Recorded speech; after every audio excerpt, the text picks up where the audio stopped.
ತ್ರಿಶೂಲ್ ರೂಮಲ್ಲಿಲ್ಲ, ಹೊರಗಡೆ ಹೋಗಿದ್ದಾನಂತೆ. ಇಷ್ಟು ಬೆಳಿಗ್ಗೆ ಎಲ್ಲಿಗೆ ಹೋಗಿದ್ದಾನೆ ಅಂತ ಕೇಳಿದ್ರೆ ಏನು ಹೇಳ್ತಾ ಇಲ್ಲ. ಅವನ್ ಮನೇಲಿದ್ರೆ ತಾನೇ ಹೊರಗಡೆ ಹೋಗಕ್ಕೆ. ಅವನು ನೆನ್ನೆ ಹೋದವನು, ಇನ್ನೂ ವಾಪಸ್ಸೇ ಬಂದಿಲ್ಲ. ಬೇಕಂದ್ರೆ ಶಿವ ನೀನ್ ಕೇಳಿ. ನಿನ್ನೆ ತ್ರಿಶೂಲ್ ಮನೆಯಿಂದ ಹೋದವನು ಇನ್ನೂ ಬಂದಿಲ್ವಾ? ಇಲ್ಲ.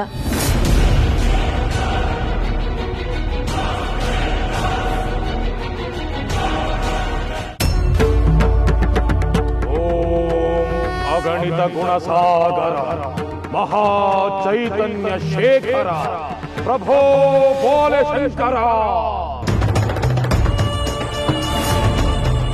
ತ್ರಿಲೋಕಗಳಿಂದ ಆಶೀರ್ವಾದ ಬರಲಿ,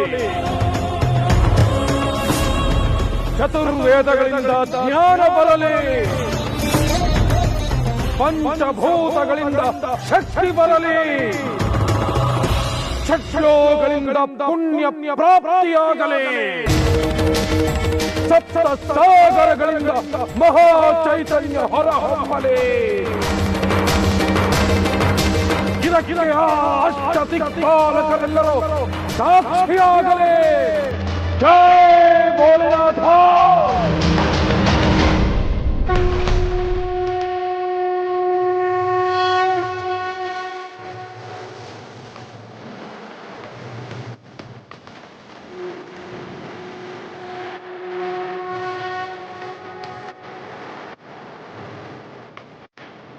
ಮಹಾ ಪುಣ್ಯ ತೀರ್ಥ ಗಂಗಾ ದೇಹಾಂತರ ರೂಪಾಂತರ. ಆ ಭೋಲೆನಾಥನನ್ನ ಸ್ಮರಿಸು.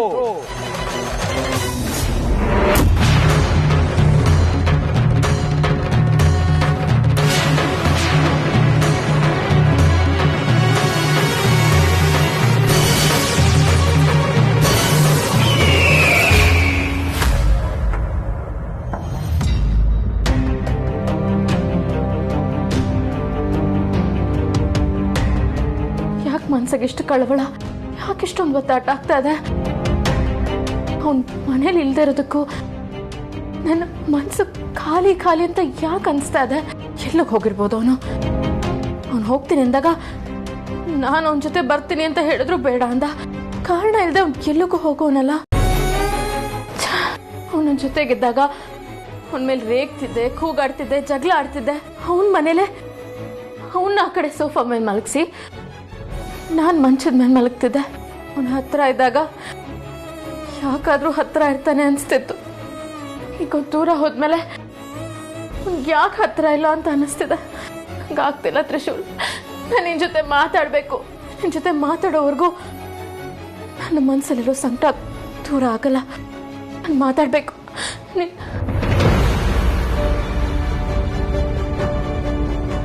ಸಮಯದಲ್ಲಿ ಈ ನಂಬರ್ ಅನ್ನು ಸಂಪರ್ಕಿಸಲು ಸಾಧ್ಯವಿಲ್ಲ. ನಾಟ್ ರೀಚಬಲ್ ಬರ್ತಿದೆ. ಎಲ್ಲಕ್ಕೆ ಹೋಗಿರ್ಬೋದು ಅವನು? ಒಂದ್ಸತಿ ನನ್ನ ಫೋನ್ ಎತ್ತಿ ಶಿವನಿ ಹೇಗಿದ್ಯಾ, ಊಟ ಮಾಡಿದ್ಯಾ, ನಿದ್ದೆ ಮಾಡಿದ್ಯಾ ಅಂತ ಕೇಳಿದಿದ್ರೆ ಮನ್ಸಿಗೆ ನೆಮ್ಮದಿ ಆಗ್ತಿತ್ತು. ಎಲ್ಲಿ ಹೋಗಿರ್ಬೋದು ಅವನು? ದೇವ್ರೆ, ತ್ರಿಶೂಲ್ಗೇನು ಆಗದೆ ಇರ್ಲಪ್ಪ. ಆದಷ್ಟು ಬೇಗ ಅವ್ನು ವಾಪಸ್ ನನ್ನ ಹತ್ರ ಬಂದ್ಬಿಡ್ಲಿ ದೇವ್ರೆ.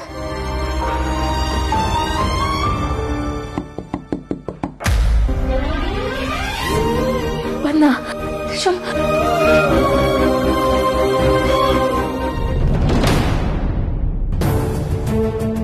ನೀವಾ? ಹಾ, ನಾನೇ. ಏನು? ನೀನಿನ್ನೂ ಮಲ್ಗಿಲ್ವಾ? ನಿದ್ದೆ ಬರ್ತಿಲ್ಲ. ತ್ರಿಶೂಲ್ ಗೊತ್ತಿಲ್ಲ, ಹೋಗಿದ್ದಾನೆ, ಬಂದ್ಬಿಡ್ತಾನೆ. ಎಲ್ಲೋ ಹೋಗ್ತೀನಿ ಅಂತ ಹೇಳ್ದ, ಆದ್ರೆ ಎಲ್ಲಿ ಅಂತ ಹೇಳಲಿಲ್ಲ. ನಿನ್ಗೂ ಏನು ಹೇಳಲಿಲ್ವಾ? ಅಲ್ಲ, ಇಷ್ಟು ರಾತ್ರಿಯಲ್ಲಿ ಎಲ್ಲಿ ಹೋಗಕ್ ಸಾಧ್ಯ? ಇಷ್ಟೊತ್ತಾದ್ರೂ ಬಂದೇ ಇಲ್ಲ ಅಂದ್ರೆ ಏನರ್ಥ? ಬರ್ತಾನೆ ಅಂತ ಹೇಳಿದ್ನಲ್ಲ. ನೀವು ಸುಮ್ಮನೆ ತಲೆ ಕೆಡ್ಸ್ಕೊಳ್ಳೋದು ಬೇಕಾಗಿಲ್ಲ. ತಲೆ ಕೆಡ್ಸ್ಕೊಬೇಕು ಶಿವಾನಿ. ಈ ಮನೇಲಿ ಆಗ್ತಾ ಇರೋ ಘಟನೆಗಳನ್ನೆಲ್ಲ ನೋಡಿದ್ರೆ ತಲೆ ಕೆಡ್ಸ್ಕೊಬೇಕು. ನಾನ್ ಬಂದಿದ್ದ ದಿನ ನಿನ್ ವೇಷದಲ್ಲಿ ಯಾರೋ ಬಂದ್ರು ಅಂತ ತ್ರಿಶೂಲ್ ಹೇಳ್ದ. ಅದ್ರ ಮಾರನೇ ದಿನ ನನ್ ವೇಷದಲ್ಲಿ ಯಾರೋ ಬಂದು ನಿನ್ನನ್ನ ಕೊಲ್ಲೋಕ್ ಪ್ರಯತ್ನ ಪಟ್ರು ಅಂತ ಹೇಳ್ದ. ಇಷ್ಟೆಲ್ಲ ವಿಚಿತ್ರ ಘಟನೆಗಳು ಮನೇಲಿ ನಡೀತಾ ಇದೆ ಅಂದ್ಮೇಲೆ ತ್ರಿಶೂಲ್ ಕಾಣಿಸ್ತಾ ಇಲ್ಲ ಅಂದ್ರೆ ಆತಂಕ ಆಗಲ್ವಾ? ನನಗೆ ಯಾಕೋ ಭಯ ಆಗ್ತಾ ಇದೆ ಶಿವಾನಿ. ಇವತ್ತು ರಾತ್ರಿ ನಾನು ನಿನ್ನ ಜೊತೆಗೆ ಮಲಗ್ಲಾ? ನಿಮಗೆ ಭಯ ಅಂತ ನನ್ನ ಜೊತೆ ಬಂದು ಮಲಗಿದ್ರೆ ನನಗೆ ಭಯ ಶುರು ಆಗುತ್ತೆ. ಅಂದ್ರೆ ನೀನ್ ನನ್ನ ನಂಬಿಲ್ಲ ಅಂತ ಆಯ್ತು. ನಂಬೋ ಥರ ಅಂತೂ ನೀವಿಲ್ಲ ಬಿಡಿ. ನೀವಿನ್ನು ಹೊರಡ್ತೀರಾ, ನನಗೆ ನಿದ್ದೆ ಬರ್ತಿದೆ. ಸರಿ ಬಿಡು, ನಿನ್ಗೆ ನನ್ನ ಮೇಲೆ ನಂಬಿಕೆ ಇಲ್ಲ ಅಂದ್ರೆ ಏನ್ ಮಾಡೋದು? ತ್ರಿಶೂಲ್ಗೆ ನನ್ನ ಮೇಲೆ ನಂಬಿಕೆ ಇಲ್ಲ ಅಂದಮೇಲೆ ಇನ್ನು ನೀನೆಲ್ಲಿ ನಂಬ್ತೀಯ? ಅಲ್ಲ, ತ್ರಿಶೂಲ್ ಎಲ್ಲಿಗೆ ಹೋಗ್ತಾನೆ ಅಂತಾದ್ರೂ ಏನಾದರೂ ಹೇಳಿದ್ನಾ? ಹಾ, ಹೇಳಿದ್ದಾನೆ. ಅವ್ನು ನನ್ನ ಗಂಡ ಅಲ್ವಾ, ಅದಕ್ಕೆ ನನ್ನ ಹತ್ರ ಎಲ್ಲಾನು ಹೇಳ್ತಾನೆ. ಯಾಕೆ ನಿಮಗೆ ಹೇಳಿ ಹೋಗ್ಬೇಕಾಗಿತ್ತಾ? ಅದೇ, ಎಲ್ಲಿಗೆ? ಅದೆಲ್ಲ ನಿಮ್ಗೆ ಯಾಕೆ? ಸುಮ್ಮನೆ ಹೊರಡ್ತೀರಾ? ನನಗೆ ನಿದ್ದೆ ಬರ್ತಿದೆ ಅಂತ ಹೇಳಿಲ್ವಾ?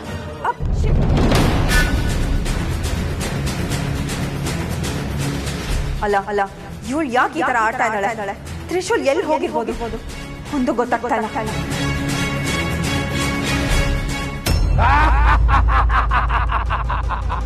ಬಂದಿರುವೆ. 24 ಸಂವತ್ಸರಗಳಿಂದ ನಿನ್ನ ಲೋಕ ಕಾದಗಳಿಗೆ ಸಾಕ್ಷಿಯಾಗಲು ಬಂದಿರುವೆ. ಬದಲಾದ ಈ ನಿನ್ನ ರೂಪದಿಂದ ನಿನ್ನವರ ಬದಲಾಗುವ ಗುಣವನ್ನ ನೋಡಲು ಬಂದಿರುವೆ. ನಿನ್ನ ಮನಸ್ಸನ್ನು ಬದಲಾಯಿಸುವ ಮುನ್ನ ನಿನ್ನ ರೂಪವನ್ನ ಬದಲಾಯಿಸಬೇಕು. ಅದಕ್ಕೆ ಆ ತ್ರ್ಯಂಬಕೇಶ್ವರ, ಆ ಗಂಗಾಧರೇಶ್ವರ, ಆ ಮಹದೇವನ ಆಶೀರ್ವಾದ ಬೇಕು. ಹೇ ಭೋಲೆನಾಥ, ಹೇ ಕಾಳ ಭೈರವೇಶ್ವರ, ಹೇ ಘೋರನಾಥೇಶ್ವರ, ಹೇ ನಂಜುಂಡೇಶ್ವರ, ನಿನ್ನಂಶ ಸಂಭೂತನಾದ ಈ ಮಾನವನ ದೇಹಕ್ಕೆ ಹೊಸ ರೂಪವನ್ನು ಕೊಡುವ ಮುನ್ನ ನನ್ನದೊಂದು ಪ್ರಶ್ನೆ ಇದೆ. ಮಾಡ ಹೊರಟಿರುವುದು ಮಹಾಘೋರ ಪ್ರಯೋಗ. ಎಚ್ಚರ ತಪ್ಪಿದರೆ ಉಸಿರು ನಿಲ್ಲೋ ಸಂಭವ ಇದೆ. ರೂಪ ಬದಲಾಯಿಸಲು ಹೋಗಿ ಕೂಪಕ್ಕೆ ಬೀಳುವ ಸಾಧ್ಯತೆ ಇದೆ. ಪ್ರಯತ್ನ ನಮ್ಮದು, ಫಲ ಮಹಾದೇವನದು. ನಾನು ಯಾರು ಅಂತ ತಿಳ್ಕೊಳ್ಳದೆ, ನನ್ನ ಗುರಿ ಏನು ಅಂತ ನನಗೇ ಗೊತ್ತಾಗದೆ ಬರೀ ಗೊಂದಲಗಳಲ್ಲೇ ನನ್ನ ಬದುಕು ಮುಂದೆ ಹೋಗ್ತದೆ ಸ್ವಾಮಿಗಳೇ. ಇನ್ನು ಪ್ರಶ್ನೆಗಳ ಹಿಂದೆ ಹೋಗೋದಕ್ಕೆ ನನಗೆ ಮನಸ್ಸಿಲ್ಲ. ನನಗೆ ಉತ್ತರ ಬೇಕು. ಆ ಉತ್ತರಗಳು ಕಂಡುಕೊಳ್ಳೋದಕ್ಕೆ ನಾನು ಹೊಸ ರೂಪ ಪಡ್ಕೋಬೇಕು ಅನ್ನೋದೇ ನಿಮ್ಮ ನಿರ್ಧಾರ ಆಗಿದ್ರೆ ನನ್ನ ಪ್ರಾಣ ಬೇಕಾದ್ರೂ ಒತ್ತೆ ಇಟ್ಟು ನನ್ನ ರೂಪ ಪಡ್ಕೋತೀನಿ. ಭೋಲೆನಾಥ,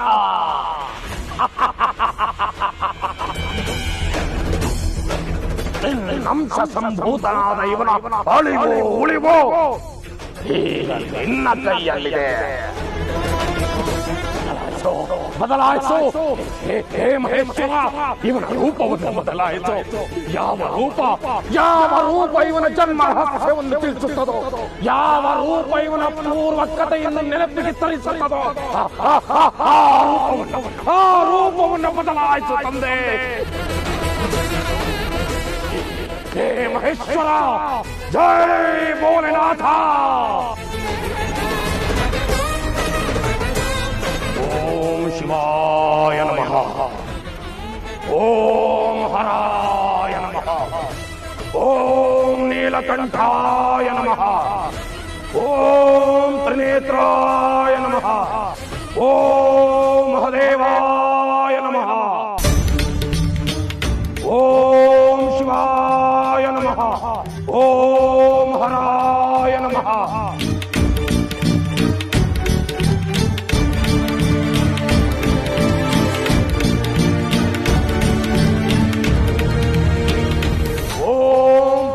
शक्ति आवाहयामि, ओम वायु शक्ति आवाहयामि, ओम अग्नि शक्ति आवाहयामि, ओम पर्जन्य शक्ति आवाहयामि, ओम सूर्य चंद्रादि आवाहयामि. जय भोलेनाथ.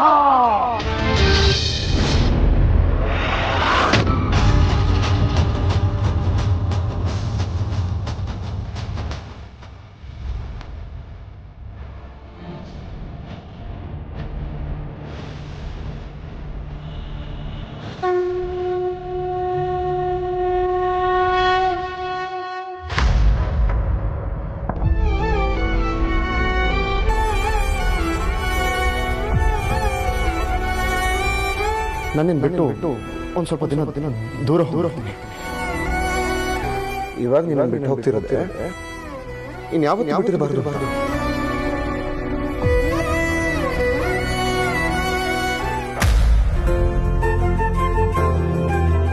ಮಧುಮತಿ, ತ್ರಿಶೂಲನಿಗೂ ಒಂದು ಕಪ್ ಕಾಫಿ ಕೊಡಮ್ಮ. ಬೆಳಗ್ಗೆ ಅವನು ಕಾಫಿ ಕುಡಿದಿದ್ರೆ ಅವನ ಮನಸ್ಸಿಗೆ ಸಮಾಧಾನನೇ ಇರಲ್ಲ.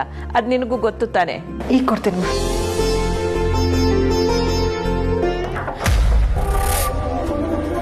ಬಂದ ಅನ್ಸತ್ತೆ ತ್ರಿಶೂಲ್.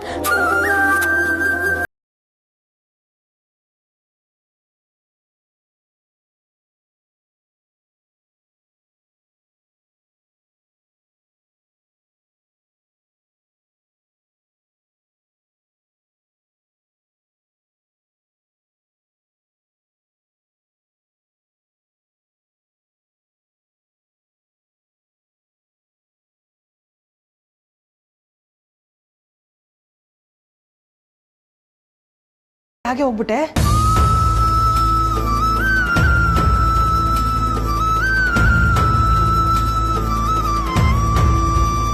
ಮಧುಮತಿ, ಏನಾಯ್ತಮ್ಮ?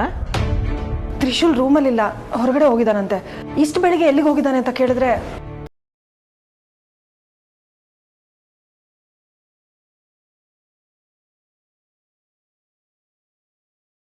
ಹೊರಗಡೆ ಹೋಗಕ್ಕೆ ಅವನು ನೆನ್ನೆ ಹೋದವನು, ಇನ್ನೂ ವಾಪಸ್ಸೇ ಬಂದಿಲ್ಲ. ಬೇಕಂದ್ರೆ ಶಿವ ನೀನ್ ಕೇಳಿ.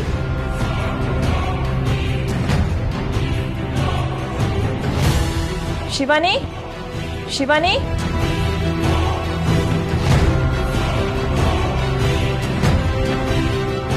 ಹೇಳಿಮ್ಮ. ಶಿವಾನಿ, ನಿನ್ನೆ ತ್ರಿಶೂಲ್ ಮನೆಯಿಂದ ಹೋದವನು ಇನ್ನೂ ಬಂದಿಲ್ವಾ? ಇಲ್ಲ.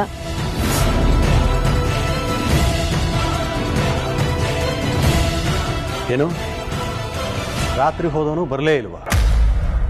ಎಲ್ಲಿ ಹೋದ? ಅದನ್ನೇ ನಾನು ನೆನ್ನೆಯಿಂದ ಕೇಳ್ತಾ ಇದ್ದೀನಿ, ತ್ರಿಶೂಲ್ ಎಲ್ಲಿ ಅಂತ. ಆದ್ರೆ ಇವಳು ಉತ್ತರನೇ ಕೊಡ್ತಾ ಇಲ್ಲ.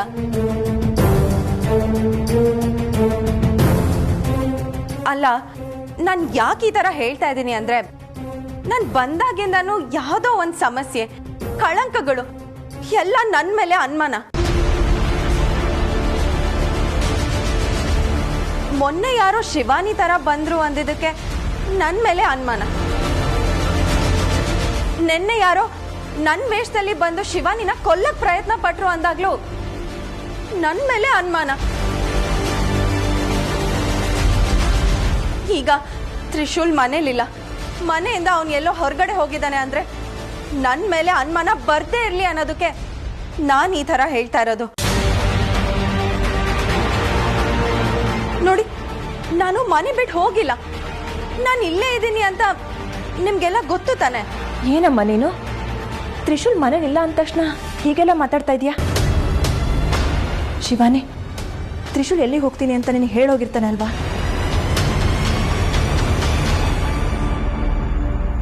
ಏನೇ ಪಂಕು, ಮತ್ತೆ ಕಣ್ಣ ಮುಚ್ಚಾಲೆ ಆಟ ಶುರುವಾಗಿದೆ. ಅವನು ಹೋಗೋದು, ಇವಳು ಹುಡ್ಕೊಂಡು ಹೋಗೋದು, ಕೊನೆಗೆ ಇಬ್ಬರು ಕಾಣೆ ಆಗೋದು, ಅವ್ರನ್ನ ಹುಡ್ಕೊಂಡು ನಾ ಹೋಗೋದು.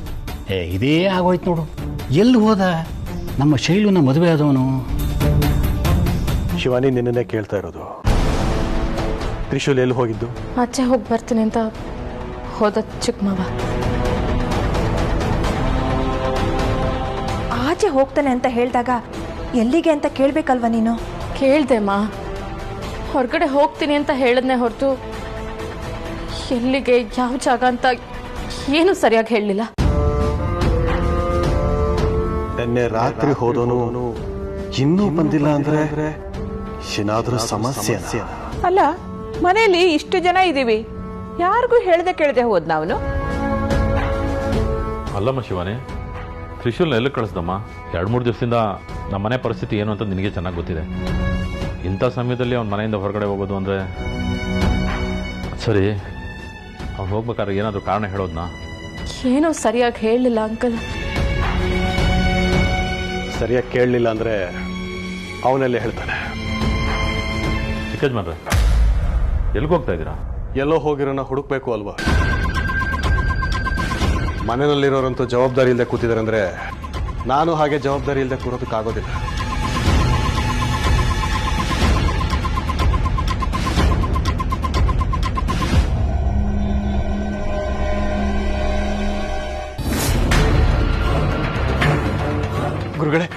ಒಳ್ಳೆ ಅನಾಹುತ ಆಯ್ತು. ಏನಾಯ್ತು ಜಿಯ? ನನ್ನ ಮಗ ಮನೆಯಲ್ಲಿಲ್ಲ. ಅಲ್ಲೇ ಎಲ್ಲೋ ಆಚೆ ಹೋಗಿರ್ತಾನೆ. ಇಲ್ಲದ ವಿಚಾರಕ್ಕೆ ಯಾಕೆ ಇಷ್ಟು ಆತಂಕ ಗಾಬರಿ? ಇಲ್ಲ ಗುರು, ಹಾಗೆಲ್ಲ ಎಲ್ಲೂ ಹೋಗೋನಲ್ಲ ಅವನು. ಒಂದ್ ವೇಳೆ ಹೋಗೋದಿದ್ರೆ ಹೇಳೇ ಹೋಗ್ತಿದ್ದ. ಆದ್ರೆ ನೆನ್ನೆ ಹೋಗುವಾಗ ಶಿವಾನಿ ಹತ್ರ ಏನೋ ಗೊಂದಲದಲ್ಲಿ ಮಾತಾಡಿ ಹೋಗಿದ್ದಾನೆ. ಫೋನ್ ಮಾಡಿದ್ರೆ ಅವನ ನಂಬರ್ ಕೂಡ ಸಿಗ್ತಾ ಇಲ್ಲ. ಏನ್ ಮಾಡೋದು ಗೊತ್ತಾಗ್ತಿಲ್ಲ. ಯಾಕೋ ಆತಂಕ ಆಗ್ತಾ ಇದೆ. ಯೋಚನೆ ಮಾಡಬೇಕಾದ ವಿಚಾರ. ಅಘೋರ ಕಾರ್ಕೋಟಕ ಅಮಾವಾಸ್ಯೆ ಹತ್ರ ಆಗ್ತಾ ಇದ್ದ ಹಾಗೆ ನಾಗಲೋಕದವರಿಂದ ನಿನಗೆ ನಿನ್ನ ಕುಟುಂಬದವರಿಗೆ ತೊಂದರೆ ಆಗತ್ತೆ ಅಂತ ನಾನು ಮೊದಲೇ ಎಚ್ಚರಿಸಿದ್ದೆ. ಆದ್ರೆ ನನ್ನ ಮಗನಿಗೆ ನಾಗಲೋಕದವ್ರ ಕಡೆಯಿಂದ ತೊಂದರೆ ಆಗಿದೆ ಅಂತ ಹೇಳ್ತಿದ್ದೀರಾ? ಗೊತ್ತಿಲ್ಲ, ಕಂಡು ಹಿಡಿಯೋಣ.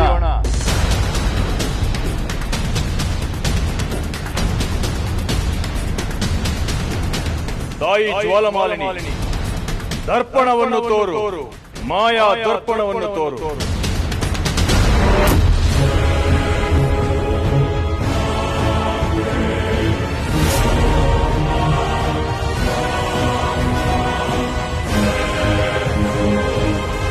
ಜ್ವಾಲಮಾಲಿನಿ ತಾಯೇ, ಏನಾಯ್ತು ಗುರುಗಳೇ? ನಿನ್ನ ಮಗ ಬಂಧನದಲ್ಲಿದ್ದಾನೆ ದಿಗ್ವಿಜಯ. ನೋಡಲ್ಲಿ. ಇದು ನಿನ್ನ ಮಗನ ಮೇಲಾಗಿರುವ ಮಂತ್ರ ದಿಗ್ಬಂಧನ ಛಾಯೆ.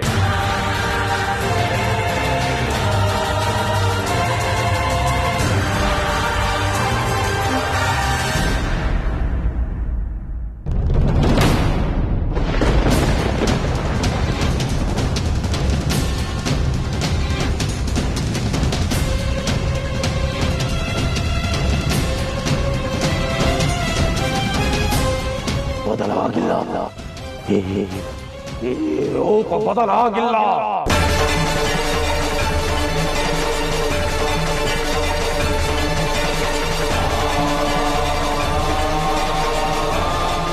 ಮಹಾಕಾಳ, ಮಹಾರುದ್ರ, ಭೈರವ, ರೂಪ ಬದಲಾಗಲಿಲ್ಲಬೇಕೆ? ನಮ್ಮಂಶ ಹೊತ್ತು ಭೂಲೋಕದಲ್ಲಿ ಹುಟ್ಟಿ ಬದಲಾಗಬೇಕೆಂದು ಬಯಸಿದವನು. ಬಯಕೆಯಂತೆಯೇ ನನ್ನಿಂದ ಪೂಜೆ ಮಾಡಿಸಿದವನು ನೀನು. ಆದರೂ ರೂಪ ಬದಲಾಗಲಿಲ್ಲಬೇಕೆ? ಈ ನಿನ್ನ ದಾಸ, ಈ ನಿನ್ನ ದೂತನಿಂದ ಪೂಜೆಯಲ್ಲಿ ಏನಾದರೂ ಲೋಪವಿದ್ದರೆ ತಿಳಿಸೆಯ. ನನ್ನ ಭಕ್ತಿಯಲ್ಲಿ, ನನ್ನ ಶಕ್ತಿಯಲ್ಲಿ ನಿನ್ನಿಂದ ನನಗೆ ಮುಕ್ತಿ ಕೊಡುವ ಇಚ್ಛೆ ಇದ್ದಲ್ಲಿ ನನ್ನ ಶಕ್ತಿಯಿಂದ ಈ ರೂಪವನ್ನು ಬದಲಾಯಿಸುತ್ತದೆ. ಬದಲಾಯಿಸು.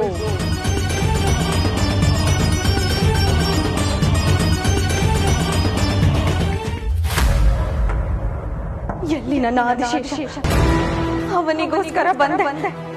ದೇಹ ಬೇರೆ, ಆತ್ಮ ಬೇರೆಯಾಗಿ ಗತಿ ಇಲ್ಲದೆ ನಾನು ಅನಂತ ವಾಯುವಿನಲ್ಲಿ ಅಲೆದಾಡುತ್ತಿದ್ದ ಆತ್ಮ ನನ್ನದು. ನನ್ನ ಆತ್ಮಕ್ಕೆ ದೇಹ ಸಿಕ್ಕಿತು. ಮತ್ತೆ ನಾನು ಭೂಲೋಕಕ್ಕೆ ಬಂದೆ. ನನಗೆ ಆ ಕ್ಷಣವೇ ತಿಳಿಯಿತು, ನನ್ನ ಜನ್ಮದ ಗುರಿ ಆದಿಶೇಷನನ್ನು ಪಡೆಯುವುದು ಅಂತ. ನಾನು ನಾಗಲೋಕದಿಂದ ಭೂಲೋಕಕ್ಕೆ ಬಂದರು. ಆದಿಶೇಷ ನನಗೆ ಸಿಗಲಿಲ್ಲ. ಕಣ್ಣೆದುರೇ ಇದ್ದರು, ಕೈ ಚಾಚುವಷ್ಟು ಹತ್ತಿರ ಇದ್ದರು. ಆದಿಶೇಷ ನನಗೆ ದೂರ. ಈಗ ಆದಿಶೇಷ ಮನೆಯಿಂದ ಹೊರಗೆ ಹೋಗಿದ್ದಾನೆ. ಶಿವಾನಿಯನ್ನು ಬಿಟ್ಟು ಅವನು ಹೋಗಿರುವುದಾದರೂ ಎಲ್ಲಿಗೆ? ಅವನು ಹೊರಗಡೆ ಹೋಗಿದ ವಿಷಯ ಮನೆಯವರಿಗೂ ತಿಳಿಯಲಿಲ್ಲ ಅಂದ್ರೆ ಏನರ್ಥ? ಅವನು ಕಣ್ಮರೆ ಆಗಿರುವುದಾದರೂ ಯಾತಕ್ಕೆ? ಭಗವಂತ, ನನಗೆ ನನ್ನ ಆದಿಶೇಷ ಸಿಗುವಂತೆ ಮಾಡು.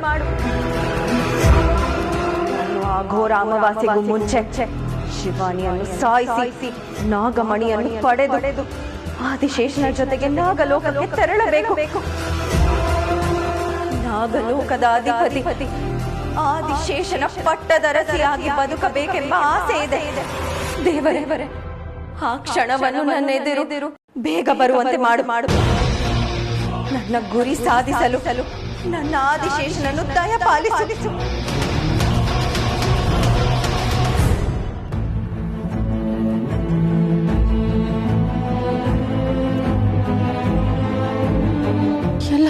ತ್ರಿಶೂಲ್ ನೀನಿಲ್ದೆ ನನಗೆಷ್ಟು ಒತ್ತಾಟ ಆಗ್ತಿದೆ ಗೊತ್ತಾ? ಏನೋ ತಳಮಳ, ಏನೋ ನೋವು, ಸಂಕಟ. ನಾನು ನಿನಗೆ ಮಾತು ಕೊಟ್ಟಿದ್ದು ನೆನಪಿದೆ ತಾನೆ?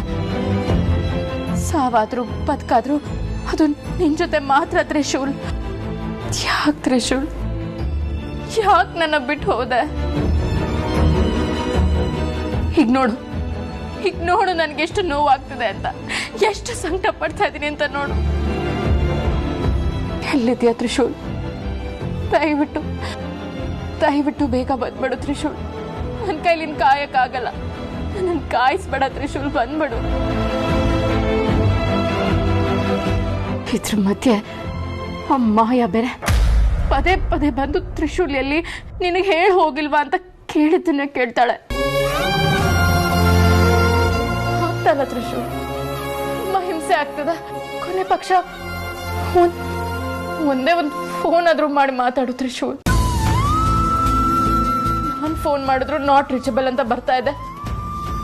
ಎಲ್ಲ ಹೋಗಿದ್ಯಾ ನೀನು? ಬೇಗ ಬಂದ್ಬಿಡು, ನನ್ನ ಕೈಲಿ ಕಾಯಕ್ ಆಗ್ತಿಲ್ಲ. ಬೇಗ ಬಾ ತ್ರಿಶೂಲ್.